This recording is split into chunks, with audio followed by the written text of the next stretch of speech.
contoh yang lain, mari kita simak bersama hadis Rasulullah Sallallahu Alaihi Wasallam.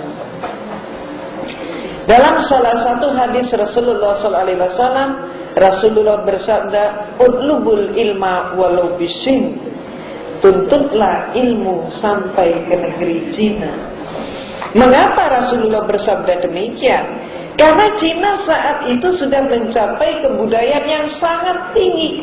Cina sudah makmur. Buktinya kemakmuran Cina, Cina sudah mengekspor kain sutra zaman Rasulullah. Jadi kain sutra dari Cina ini sudah dinikmati sampai ke Syam, sampai ke Persia. Bahkan semua pangeran-pangeran negara Teluk pakai kain sutra dari Cina. Dan pada saat itu posisinya tidak ada seorang Cina pun yang menyangka bahwa negara mereka itu akan jatuh melarat, miskin dan komunis. Maaf, ini yang saya bandingkan dengan Jakarta kemarin banjir. Tidak ada seorang penduduk Jakarta yang nyangka bahwa Jakarta akan banjir. Ternyata apa? 2/3 Jakarta direndam oleh air. Orang Cina zaman itu tidak nyangka bahwa Cina itu akan melarat. Dan ternyata sejarahlah kemudian yang menyatakan siapa yang menjatuhkan Cina? Inggris. Dengan apa Inggris menghancurkan Cina? Ibu masih ingat sejarah?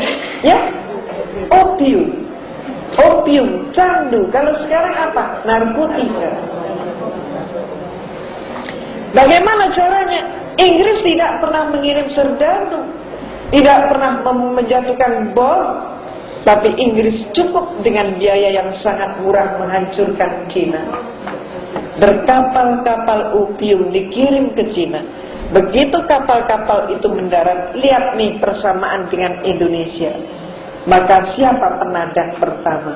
Penadah pertama adalah anak-anak konglomerat dan anak-anak pejabat. Persis sama dengan di tanah air kita. Betul kan? Nih, berulang lagi nih sejarahnya. Maka coba kita simak. Ketika opium itu sudah sampai di tangan mereka, mereka menjadi pemakai sekaligus pengedar. Mulai dari pedagang besar sampai seluruh penduduk kota Madad saat itu. Setelah orang kota Madad, orang kota nggak diam, mereka mengedarkan kepada orang desa. Ibu kalau amati dalam sejarah, kontur tanah di Cina memungkinkan Cina itu mempunyai sawah yang sangat lebar. Pada saat itu tercatat sawah-sawah yang sudah siap panen, hanya tinggal panen saja. Tidak ada seorang petani pun mau turun ke sawah. Hanya untuk panen pun enggak. Ngapain mereka? Semuanya sibuk dan asik. Sibuk apa? Asik apa? Madad. Setelah orang kota terkena opium, mereka madad seluruhnya. Apa yang terjadi? Mereka salurkan lagi sampai ke gunung-gunung. Cina di gunung, tradisi mereka, kakek nenek itu ngajakin cucu-cucunya untuk mengut daun, ranting dan membelah pohon. Saat itu tidak ada kakek, tidak ada nenek, tidak ada anak kecil yang mau bekerja. Semuanya mereka madad. Apa yang terjadi? Ya, apa yang terjadi? Maka dalam waktu seketika perekonomian Cina lumpuh.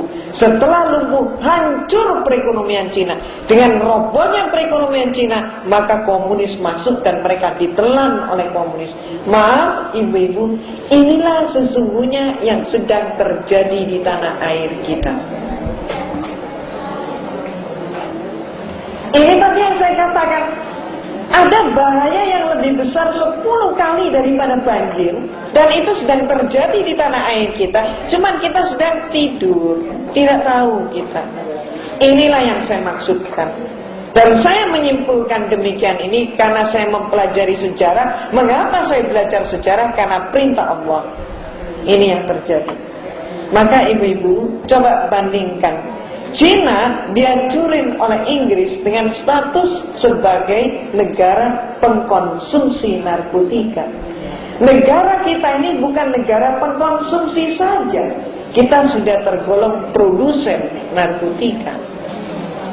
Ibu mau tahu atau sekedar saya mengingatkan menyegarkan ingatan. Yang namanya ekstasi made in Tangerang, pabrik di Tangerang itu adalah pabrik kedua terbesar di dunia.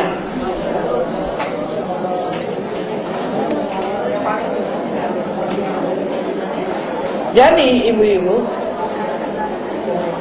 produksi Tangerang itu satu hari 350.000 pil. Itu belum produksi dari Jakarta sendiri, belum lagi produksi dari Bandung, dari Surabaya, dari Medan, dari Semarang dan lain sebagainya. Itu dia sudah 350.000 pil per hari. Yang menurut Badan Penelitian Obat-obatan Terlarang dari Amerika, ekstasi made in Tangerang adalah ekstasi kelas wahid yang sama dengan Inex made in Holland. Padahal satu butir Inex itu 50-60 ribu rupiah. Setengah tahun yang lalu di Jakarta ini ada seorang anak laki-laki kelas 2 SD yang dia kejang di sekolah. Setelah kejang dia terkapar pingsan. Maka oleh ibu gurunya dia diangkut ke rumah sakit, diinfus. Dan ketika bangun, ketika dia sadar, yang pertama kali meluncur dari mulut anak laki-laki itu, "Bu, beliin dong Bu permen cepean." Ini ibu guru gak ngerti, ibunya sendiri gak ngerti. Untung ibu guru ngajak dua orang temannya untuk ikut ngantar ke rumah sakit. Dari temannya itulah diperoleh berita bahwa permen cepean itu adalah permen yang dijual oleh yang suka mangkal di sekolah. Permen apa ini? Mereka membahas permen apa, dokter masuk dengan membawa hasil tes urin. Dokter langsung marah-marah tanya, "Mana ibunya anak ini? Gimana ibu mendidik? Bagaimana ibu menjaga anak sekecil ini sehingga dia kok sudah terkena narkotika? Apa yang terjadi? Dari mana dia peroleh narkotika?" Ternyata justru dari permen cepean itulah. Maka ibu-ibu, saya bertanya, ada apa ini semua? Opium itu, narkotika, ekstasi itu dijual satu butir ada yang berharga 50-60 ribu rupiah. Tapi satu biji permen narkotika dijual hanya dengan nilai 100 rupiah saja. Ada apa ini sebenarnya? Inilah yang disebut penghancuran suatu generasi dengan harga yang sangat murah.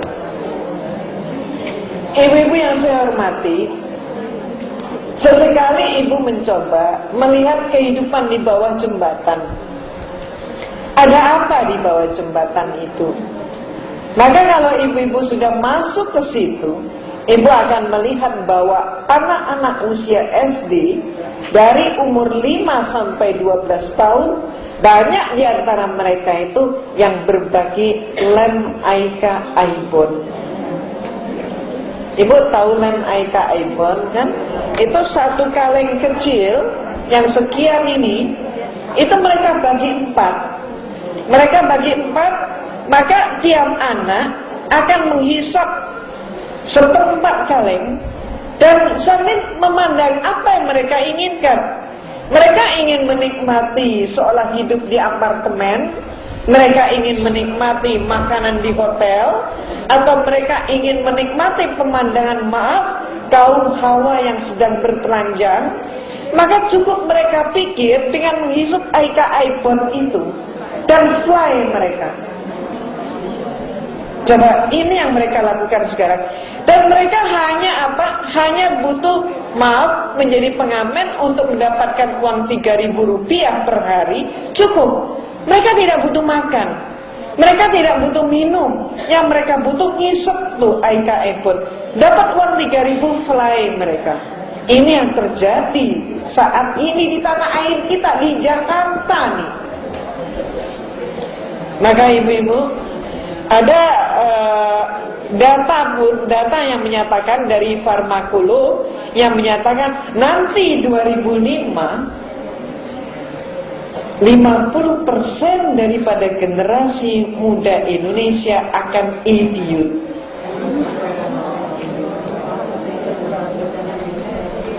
Jadi dikatakan remaja Indonesia tahun 2005 50% idiot. Kalau memang data ini benar, sangat memprihatinkan. Inilah penghancuran sebuah generasi dengan harga yang sangat murah. Kalau senjata mahal, tapi cara ini mereka sendiri cari duit, cara mereka merusak diri sendiri. Dan itulah yang terjadi.